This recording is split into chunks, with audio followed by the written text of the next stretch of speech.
Chapter 19. In the morning, me and Winn-Dixie went down to sweep the pet store, and I took a litmus lozenge for Otis. "Is it Halloween?" Otis asked when I handed him the candy. "No," I said. "Why?" "Well, you're giving me candy."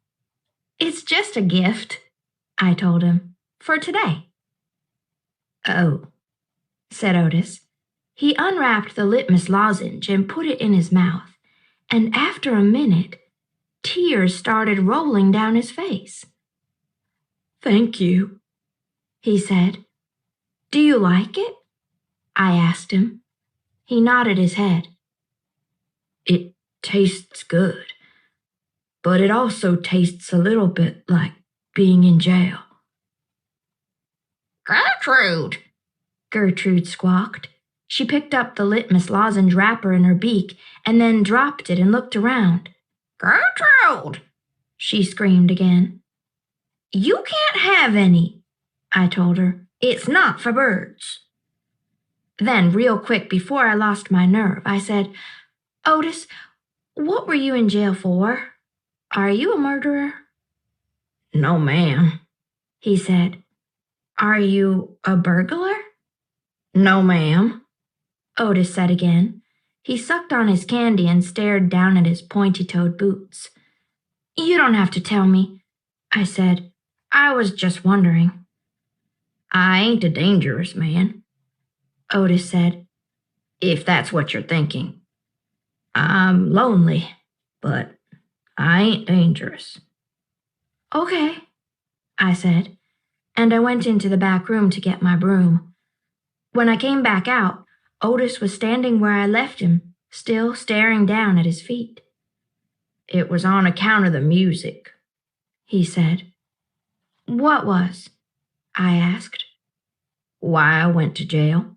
It was on account of the music." "What happened?" "I wouldn't stop playing my guitar. Used to be I played it on the street, and sometimes people would give me money. I didn't do it for the money. I did it because the music is better if someone is listening to it. Anyway, the police came, and they told me to stop it. They said how I was breaking the law, and the whole time they were talking to me, I went right on playing my music, and that made them mad. They tried to put handcuffs on me." He sighed. "I didn't like that. I wouldn't have been able to play my guitar with them things on." "And then what happened?" I asked him. "I hit them," he whispered. "You hit the police?" "Uh-huh. One of them. I knocked him out. Then I went to jail, and they locked me up and wouldn't let me have my guitar. And when they finally let me out, they made me promise I wouldn't never play my guitar on the street again." He looked up at me real quick and then back down at his boots. "And I don't. I only play it in here, for the animals. Gertrude, the human Gertrude, she owns this shop, and she gave me this job when she read about me in the paper. And she said it's all right for me to play music for the animals." "You play your music for me and Winn-Dixie and Sweetie Pie," I said. "Yeah," he agreed, "but you ain't on the street."